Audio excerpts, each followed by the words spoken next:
बिस्मिल्लाहिर्रहमानिर्रहीम। अस्सलाम वालेकुम नाज़रीन, आप यूट्यूब चैनल देख रहे हैं। मैं इमरान खान हूँ। कुछ खबरें बहुत इंपॉर्टेंट हैं, ख़ास तौर पे इलेक्शन के हवाले से। लेकिन गुज़िश्ता रात जो तमाशा लगा लाहौर में, इसके पीछे कहानी क्या थी मैं आपको बता देता हूँ। इमरान खान साहब को उनके सोर्सेज ने ये इन्फॉर्मेशन दी थी कि आपको किसी भी सूरत में अदालत जाने के लिए घर से नहीं निकलना, और इमरान खान साहब के साथियों के पास भी ये इन्फॉर्मेशन मौजूद थी। और ये उनके कोई बड़े अच्छे सोर्स थे, तगड़े, जिन्होंने ये बात बताई थी। तो इमरान खान साहब ने गुरेज़ किया और उन्होंने यही सोचा कि जैसे हमजा शहबाज को मिल गई, जैसे पीपल्स पार्टी के लोगों को मिल गई, जैसे इसहाक डार को मिल गई, सबको हिफाजती ज़मानत मिल जाती है बग़ैर अदालत में आए, तो मैं तो साबिक़ वज़ीर आज़म हूँ, मुझे भी बग़ैर अदालत में आए हिफाजती ज़मानत मिलनी चाहिए। तो इमरान खान साहब ने उस बुनियाद के ऊपर ये उम्मीद रखी कि अदालत उनको भी हिफाजती ज़मानत देगी, लेकिन अदालत ने कहा कि नहीं, इमरान खान साहब को अदालत आना पड़ेगा। फिर इमरान खान साहब अदालत नहीं गए। 6 साढ़े 6 बजे तक इंतज़ार किया गया। उस वक्त पीटीआई के कुछ लोगों ने ये क्लेम किया कि इमरान खान साहब आने वाले हैं या वो प्लान कर रहे हैं कि वो अब अदालत में आएंगे, लेकिन उस वक्त अदालत बर्खास्त हो गई, उनकी ज़मानत की दरख्वास्त मुस्तरद हो गई। अब इसमें एक ख़बर ये थी कि पहले तो एक हमले का बहुत बड़ा ख़दशा मौजूद था इमरान खान साहब के ऊपर, और दूसरा उनको गिरफ़्तार करने का एक पूरा मंसूबा बनाया गया था। जो कल का दिन गुज़रा और कल की रात गुज़री, इसमें बहुत सारे लोग जो हैं वो घात लगाकर बैठे हुए थे कि उन्होंने कैसे इमरान खान को गिरफ़्तार करना है। इस गिरफ़्तारी में अगर कोई नुकसान भी हो जाता तो उसके लिए भी ज़हनी तौर पे ये लोग तैयार थे। यानी खुदा न खास्ता अगर कोई ऐसा नुकसान हो जाता जैसे साना मॉडल टाउन में हो गया था, तो उसके लिए भी ज़हनी तौर पे तैयार थे। और कल रात को एक एडवेंचर बहुत बड़ा प्लान किया गया था कि पुलिस बड़े पैमाने पे आएगी और वो आकर इमरान खान साहब को गिरफ़्तार कर लेगी। अब पुलिस ने जो बहाना लगाया वो लगाया फ्लैग मार्च का। फ्लैग मार्च होता क्या है? मैंने जब रिपोर्टिंग करता था तब मैंने फ्लैग मार्च की कवरेज की हुई है। तब दहशतगर्दों ने पुलिस के ऊपर हमले किए थे और पुलिस ने दहशतगर्दों को मारा था और दहशतगर्दों ने पुलिस वाले शहीद किए थे। उस वक्त पुलिस के मोराल को बुलंद करने के लिए और दहशतगर्दों को अपनी ताकत दिखाने के लिए, अपने दुश्मन को अपनी ताकत शो करने के लिए फ़्लैग मार्च किया जाता है। तो जो इस वक्त लाहौर में पुलिस फ़्लैग मार्च कर रही है, कभी रात को 2 बजे करती है, कभी रात के किसी और पहर में करती है, ये फ़्लैग मार्च में पुलिस किसको ताकत दिखाना चाहती है?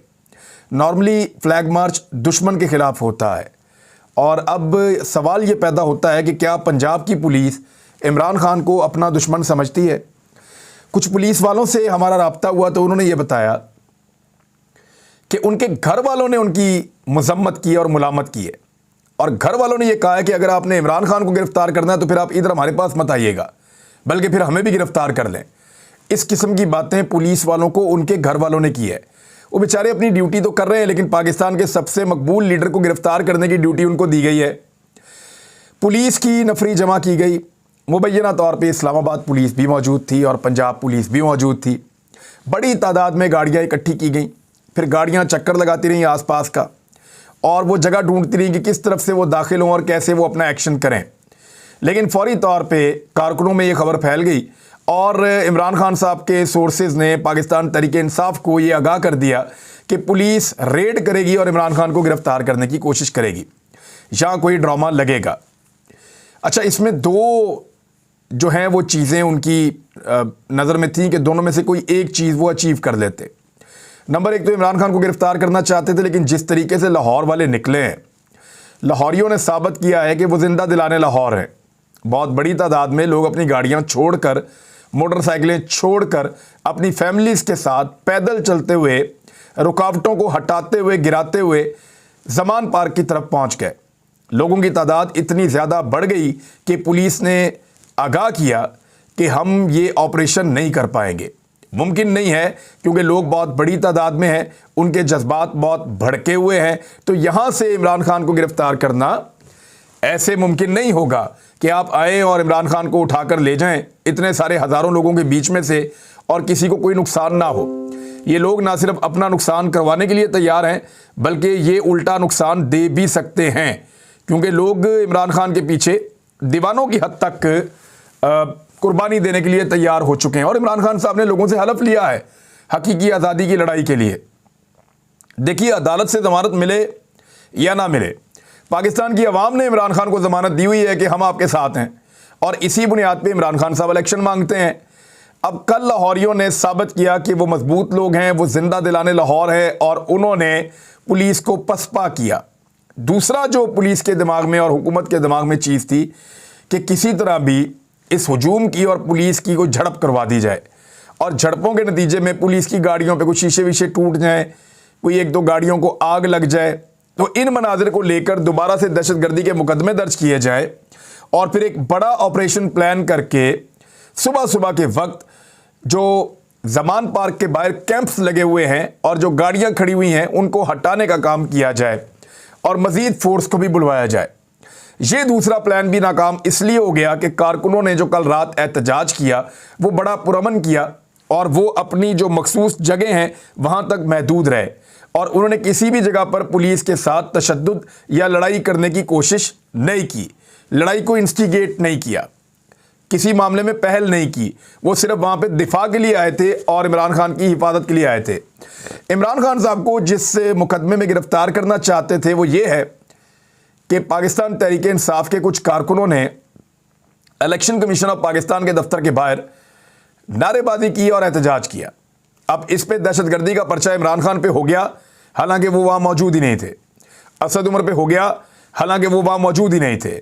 अब इस पे सबने जमानतें करवा ली थी। अब इमरान खान साहब को गोली लगी हुई है, वो नहीं जा पाए, जमानत खारिज हो गई। ये दहशतगर्दी का मुकदमा बनता ही नहीं है, ये मुकदमा सिरे से है ही नहीं। ये सियासी बुनियादों के ऊपर एक दहशतगर्दी का मुकदमा बनाया गया है। ना इलेक्शन कमीशन को किसी ने मारा, ना किसी को जख्मी किया, ना उनके दफ्तर को आग लगाई, ना तोड़फोड़ की, तो दहशतगर्दी कहाँ से आ गई। दूसरी जानिब मुझे बड़ी अच्छी तरह याद है, मैं नैब के दफ्तर में इंफॉर्मेशन के लिए गया हुआ था लाहौर में, तो मरियम नवाज साहबा पेशी के लिए आई, साथ उनके कैप्टन सफदर भी थे। ये लोग जीपों के अंदर भर के पत्थर लेकर आए, और वो पत्थर ला के उन्होंने थैलियों में वहाँ पे खोले और नैब के ऊपर बरसाना शुरू कर दिए। इन्होंने नैब के दफ्तर पे इतने पत्थर मारे कि नैब के दफ्तर का दरवाज़ा और अंदर वाले शीशे वो टूट गए, और वहाँ पे जो मुलाजमीन खड़े थे उनमें से 3-4 लोग ज़ख्मी हो गए। मैंने खुद उनकी बरम पट्टी होते हुए और बाद में उनकी तस्वीरें बनते हुए देखी, और फिर वो तस्वीरें सोशल मीडिया पे और मीडिया के ऊपर चलती भी रही। उस पर मरियम नवाज़ के ऊपर दहशतगर्दी की कोई कार्रवाई नहीं हुई, कैप्टन सफदर के ऊपर दहशतगर्दी की कोई कार्रवाई नहीं हुई, हालांकि उसके ऊपर पक्की गिरफ्तारी होनी चाहिए थी और दहशतगर्दी के मुकदमात आगे बढ़ने चाहिए थे। लेकिन मैंने आपको कहा ना कि इमरान खान के पीछे पाकिस्तान की एस्टेब्लिशमेंट पड़ी हुई है। जो सहूलतकार हैं, जो ताकतवर हल्के हैं, वो इमरान खान के पीछे पड़े हुए हैं, और वो चाहते हैं कि इमरान खान को गिरफ्तार किया जाए तो भोंडे और झूठे मुकदमात के अंदर जो सियासी बुनियादों पर कायम किए गए हैं उनमें गिरफ्तार करने की कोशिश कर रहे हैं पाकिस्तान के सबसे मकबूल लीडर को। 12 लोग डटे रहे हैं, और लाहौरियों ने साबित किया कि पुलिस इमरान खान को ऐसे गिरफ्तार नहीं कर सकती, और अगर गिरफ्तार कर लिया तो याद रखिएगा कि ये तो बहुत थोड़े से लोग हैं जो जमान पार्क में हैं, इनकी तादाद 5000 होगी मैक्सिमम, या 10,000 हो जाएंगे, बाकी लाहौर के लोग आ जाएंगे। लेकिन जो लोग फिर उसके बाद गिरफ्तारी के बाद पूरे लाहौर में, पूरे पंजाब में, खैबर पख्तूनख्वा में जो लोग निकलेंगे, सिंध के अंदर, बलूचिस्तान में, इस्लामाबाद में, उस हजूम को कौन और कैसे कंट्रोल करेगा। इससे पहले भी गलत असेसमेंट का नुकसान उठा चुके हैं ये लोग। दोबारा से अगर गलत असेसमेंट करना चाहते हैं तो फिर इनकी अपनी मर्जी है। सदर मुमलिकत ने अब ऐसा लगता है कि गेम अपने हाथ में लेने का फैसला कर दिया है। ये मैं आपको बहुत बड़ी खबर देने जा रहा हूं। सदर पाकिस्तान के पास आइन के आर्टिकल 57(1) के तहत ये इख्तियार मौजूद है कि वो इलेक्शन की तारीख दे सकते हैं। देखें, इलेक्शन कमीशन भाग गया जी, हम दे नहीं सकते तारीख, हमें सहूलतें नहीं मिल रही। वो तो अदालत ने एक ऑर्डर देना और सहूलतें मिल जाती हैं। आईजीज़ दोनों सूबों के कह गए हम इलेक्शन करवाने के लिए तैयार हैं। चीफ सेक्रेटरी कह गए हैं कि हम आइन के मुताबिक मदद करने को तैयार हैं। अदालतें खुद कह रही हैं कि हम इलेक्शन करवाना चाहते हैं, और इलेक्शन करवाए जाएं तो वो आरओज़ क्यों नहीं देंगी। रह गई बात कि फ़ौज मिलेगी या नहीं मिलेगी, तो उसके ऊपर अदालत एक डायरेक्शन देगी और फिर फ़ौज देनी पड़ेगी, फ़ौज को वहाँ पे सिक्योरिटी देनी पड़ेगी। और इसी काम के लिए फ़ौज पाकिस्तान में मौजूद है, और इसी काम का उनका तजर्बा है कि वो सिक्योरिटी फराहम करते हैं पाकिस्तान के शहरियों को।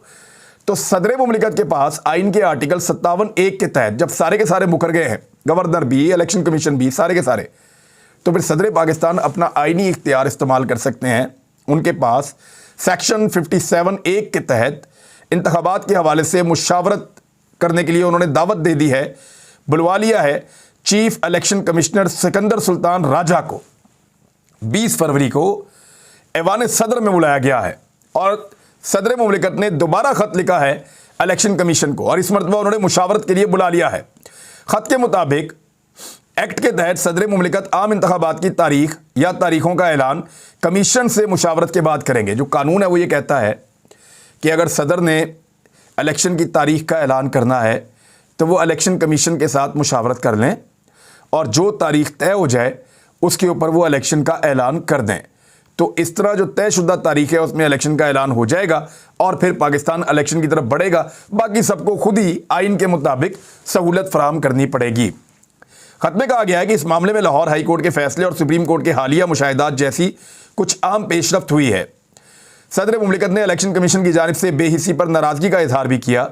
सदर मुमलिकत ने कहा कि इलेक्शन कमीशन ने अभी तक पहले खत का जवाब नहीं दिया। वैसे सदर पाकिस्तान खत लिख रहे हैं, यानी सुप्रीम कमांडर हैं पाकिस्तान के, आर्मी चीफ तो छोड़ दें, आप एक ब्रिगेडियर भी अगर फ़ोन करें ना तो ये इलेक्शन कमीशन जो है ये सर के बल इनको, मुझे तो लगता है पाकिस्तान का पूरा निज़ाम जो है वो कंट्रोल हो जाता है। लेकिन उधर सदर पाकिस्तान जो पाकिस्तान की तमाम आर्म फोर्सेस के सरबराह हैं और सदर पाकिस्तान जो है उनके पास बड़े इख्तियारात हैं, वो बुला रहे हैं और अभी तक खत का जवाब ही नहीं दिया।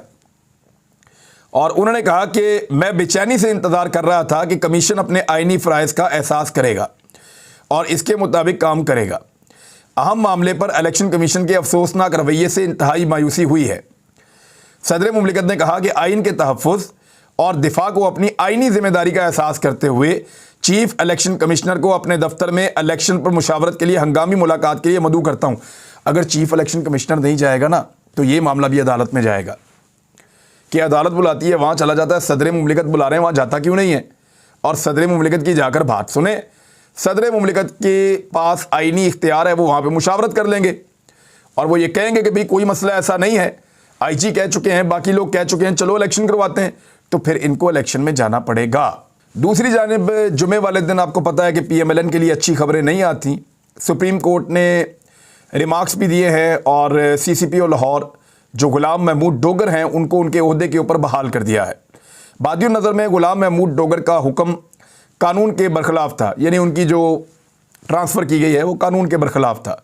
गुलाम महमूद डोगर के तबादले का हुक्म पहले ज़ुबानी और फिर तहरीरी दिया गया है। अच्छा, गुलाम महमूद डोगर का प्रॉब्लम यह है कि वो एस्टेब्लिशमेंट की बात नहीं सुनते और एस्टेब्लिशमेंट के कुछ ऐसे मुतालबात थे जिनको उन्होंने नहीं माना।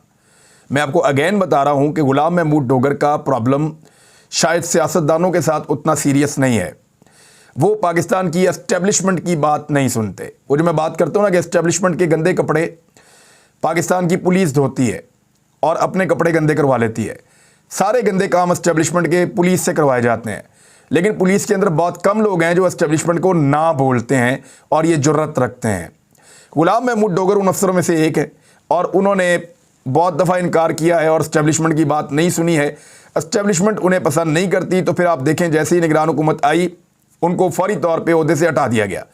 लेकिन अब क्योंकि इनके पास ये इख्तियार नहीं है तो सुप्रीम कोर्ट ऑफ पाकिस्तान के ज़रिए से वो अपने ओहदे पर बहाल हो गए हैं। बहुत सारे लोगों की चीखें आपको मरीख तक सुनाई दे रही हैं।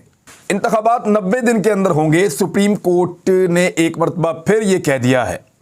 जस्टिस मुनीब अख्तर ने रिमार्क्स दिए कि घड़ी बहुत तेज़ चल रही है, टिक टिक टिक, 90 रोज़ ख़त्म होने वाले हैं और इलेक्शन कमीशन मज़ीद वक्त मांग रहा है। जस्टिस एजाजुल एहसन ने कहा कि इलेक्शन कमीशन का काम ही शफाफ इलेक्शन करवाना है और इसके लिए भी वक्त मांग रहे हैं। वादे रहे कि CCPO लाहौर गुलाम महमूद डोगर को निगरान हुकूमत ने 23 जनवरी को Punjab service and journal administration department report करने का कहा था। बहरहाल ये जो हुकूमत है इस वक्त वो हर हाल में इलेक्शन से बचना चाहती है। नवाज शरीफ, मरियम नवाज, जरदारी, बिलावल, MKM ख़ास तौर पे फजलुर रहमान सब इलेक्शन से भागना चाहते हैं। कोई भी इलेक्शन के करीब नहीं जाना चाहता और इस वजह से वो कोई ना कोई बहाना तराश रहे हैं, कोई ना कोई तरीक़ाकार ढूंढ रहे हैं। परवेज़ इलाही के ख़िलाफ़ भी उन्होंने तहकीकात शुरू कर दी हैं और वो ये कह रहे हैं कि जज के बारे में जो बातचीत हुई है ऑडियो में, उस मामले के ऊपर तो कौन नहीं जानता पाकिस्तान में ये एक नॉर्मल रूटीन है, हालांकि ठीक नहीं है।